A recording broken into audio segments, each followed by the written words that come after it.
For this first pull-up position, simply this 150 pound is carried by two hands. So each of these hands will share just, it is straight up half of this weight. So simply 150 divided by 2. You really don't need to do any formulas. However, if you apply some formulas, let's say the tension on this hand, so 2 tension going up, which will be equal to 150. So simply you can write 2T is equal to 150. So T is equal to 150 divided by 2, which is 75 pounds. Same answer. However, you really don't need any formula to solve this first one. The second one, the total, so this time the monkey is doing a wide bar pull-up. So the tension in both hands, we can resolve these forces in the vertical direction. So if you resolve this T in this direction, it's going to be T. So that would be half of 45. So it is 22.5 degrees. So we can write T cosine 22.5 degree.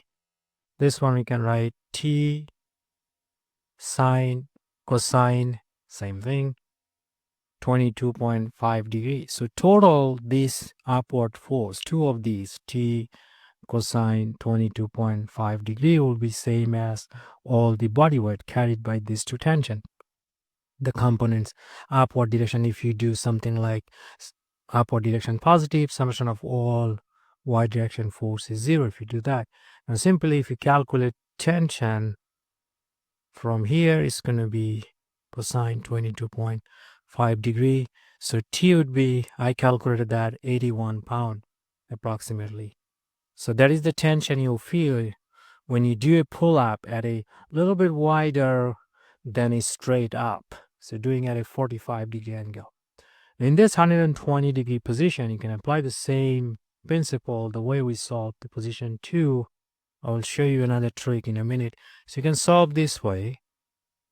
So this is about 60 degree, this is about 60 degree because of 120.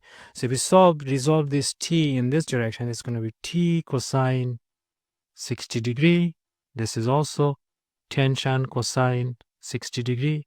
So the total load going upward this time is 2T cosine 60 degree. Everything summed to that body weight of 150 pounds. Now T would be simply 150 divided by 2 cosine 60 degree, cosine 60 half. So simply T would be 150 pounds. Very simple. You can also apply sine law in this particular scenario. They're all 120. 120 degree, 120 degree. So you can simply write this tension T divided by the sine of the angle between the other two forces, which is 120 degree, is equal to the 150 pound known. So you can write 150 divided by the sine of angle between the other two angles, which is 120. So sine 120 cancel. You can also calculate this way. So tension in this position is 150 pound, which is huge for a person weighs 150 pound. Pulling up with 300 pound is extremely difficult. So wide position pull up is really difficult if you have any experience in pull up exercise. You can solve similarly this one as well. So this would be simply 180 minus 22.5 degrees. So you can use the same sine principle to solve the second position as well.